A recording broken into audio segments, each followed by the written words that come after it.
प्यारे भाइयों बहनों को एक बार फिर से जय मसीह की। परमेश्वर का धन्यवाद करते हैं सुंदर समय के लिए जो उसने हमें दिया। सच में प्यारे भाइयों बहनों, खुदा बहुत महान है और भला है और उसकी करुणा सदा की है। हमें हमेशा उसका धन्यवाद करते रहना चाहिए और हमेशा यीशु मसीह की जय हमें करते रहना चाहिए, उसकी महिमा गाते रहना चाहिए और उसकी प्रशंसा हमें करते रहना चाहिए, क्योंकि हर एक सांस जो हमें देता है वो प्रभु यीशु मसीह से हमें मिलती है। भाइयों बहनों, जैसे कि आप देख सकते हैं कि यहाँ पे हेडिंग है क्रोध और हत्या, और आज हम इसके बारे में सीखेंगे कि वचन प्रभु यीशु मसीह इसके बारे में क्या कहते हैं, क्रोध और हत्या के बारे में। ये जो है मत्ती की ही किताब है, उसका 5वां अध्याय है और उसकी 21वें आयत से हम पढ़ेंगे क्रोध और हत्या। यहाँ पे वचन क्या कहता है, तुम सुन चुके हो कि पूर्व काल के लोगों से कहा गया था कि हत्या ना करना, और जो कोई हत्या करेगा वह कचहरी में दंड के योग्य होगा। तो मेरे प्यारे भाइयों बहनों, ये पूर्व काल के लोगों से कहा गया था कि तुम सुन चुके हो कि हत्या ना करना, और हत्या करोगे तो क्या हो जाएगा, आप कचहरी में दंड के योग्य होगे।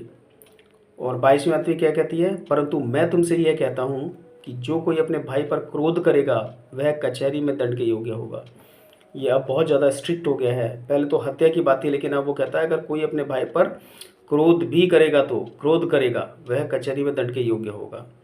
और जो कोई अपने भाई को निकम्मा कहेगा वह महासभा में दंड के योग्य। और अपने भाई को जैसे हम लोग कह देते हैं अरे तू निकम्मा है, तू कुछ नहीं करता है, और ये वो ताने मारते हैं, तो परमेश्वर कहता है, प्रभु यीशु मसीह, जो कोई अपने भाई को निकम्मा कहेगा वह महासभा में दंड के योग्य होगा। और जो कोई कहे अरे मूर्ख, वह नरक की आग के दंड के योग्य होगा। और जो अपने भाई को या किसी को कहता है अरे मूर्ख, तो यहाँ वचन कहता है भाइयों बहनों, वह नरक की आग के दंड के योग्य होगा। और परमेश्वर का वचन है तो इसको हल्के में ना ले। इन बातों पर बहुत ही ज़्यादा ध्यान देने की ज़रूरत है। हम अपने भाई बहनों से कैसे बातचीत करते हैं, कैसे बोलते हैं, इसे हमें सीखने की ज़रूरत है। हम सबको सीखने की ज़रूरत है, क्योंकि वचन ने इसके बारे में बोल रखा है, और जो भी वचन में लिखा है उस बात को हम हल्के में नहीं ले सकते मेरे प्यारे भाइयों बहनों। तो इस पर ज़रूर विचार करें और अपने भाई बहनों से हम बातचीत करने का हम अपना तरीका बदल लें, अपने सही शब्दों का इस्तेमाल करें। 30वीं आयत में लिखा है, इससे यदि तू अपनी भेंट वेदी पर लाए और वहाँ तू स्मरण करे कि तेरे भाई के मन में तेरे लिए कुछ विरोध है, तो अपनी भेंट वहीं वेदी के सामने छोड़ दे और जाकर पहले अपने भाई से मेल मिलाप कर और तब आकर अपनी भेंट चढ़ा। देखिए प्रभु यीशु मसीह क्या कहते हैं, कितना इंपॉर्टेंट है। अगर तू भेंट वेदी में भेंट चढ़ाने गया और तुझे याद आए कि अरे मेरे भाई मुझसे क्या है, नाराज़ है या खुश नहीं है या कुछ प्रॉब्लम है, तो यीशु मसीह कहते हैं पहले तू वेदी पर अपनी भेंट छोड़ दे और जाकर अपने भाई से मेल मिलाप कर, उससे कॉम्प्रोमाइज़ कर, समझौता कर, तब आकर अपनी भेंट को चढ़ा। और अगर ऐसी बात है तो तभी उसकी भेंट स्वीकार होगी। 25वीं आयत, जब तू अपने मुद्दई के साथ मार्ग ही में हो उससे झटपट मेल मिलाप कर ले, कहीं ऐसा ना हो कि मुद्दई तुझे हाकिम को सौंपे और हाकिम तुझे सिपाही को सौंप दे और तू बंदी गृह में डाल दिया जाए। अगर किसी के हम कर्जदार हैं तो और रस्ते मर हैं तो उसे पहले झट से मेल मिलाप कर लेता है, ताकि वो मुद्दई हमें हाकिम को ना सौंप दे और हाकिम सिपाहियों का ना सौंप दे और बंदी गृह में ना डाले जाएं। सच में प्यारे भाइयों बहनों, हमें जो है अब जिससे भी हमारा कुछ भी प्रॉब्लम है, कोई भी दिक्कत है, हमें कोई पसंद नहीं है कुछ में, या किसी को हम पसंद नहीं है, हमारी बात से किसी को ठेस पहुंची है, हम मेल मिलाप करें, हम उस चीज़ को सॉर्ट आउट करें, हम उसको सॉल्व करें, ताकि हम किसी के साथ भी हमारा मैटर ख़राब ना हो।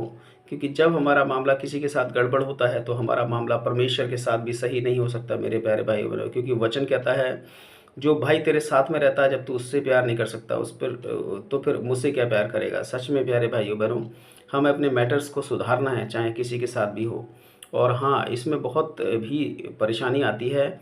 हम एक्चुअली झुकना नहीं चाहते, हम एक्चुअली छोटा नहीं बनना चाहते, लेकिन प्रभु यीशु मसीह का वचन ही कहता है मेल मिलाप कर। 26 आयत में हम देखेंगे, मैं तुझसे सच कहता हूँ कि जब तक तू कौड़ी कौड़ी भर ना दे तब तक वहाँ से छूटने ना पाएगा।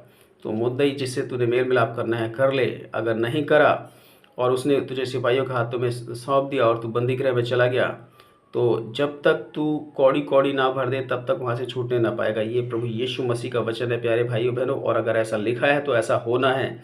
इसलिए इस बात को हमें बड़ा सीरियसली लेना है। और परमेश्वर के वचन को समझना है और उस पर चलना है, उसको मानना है।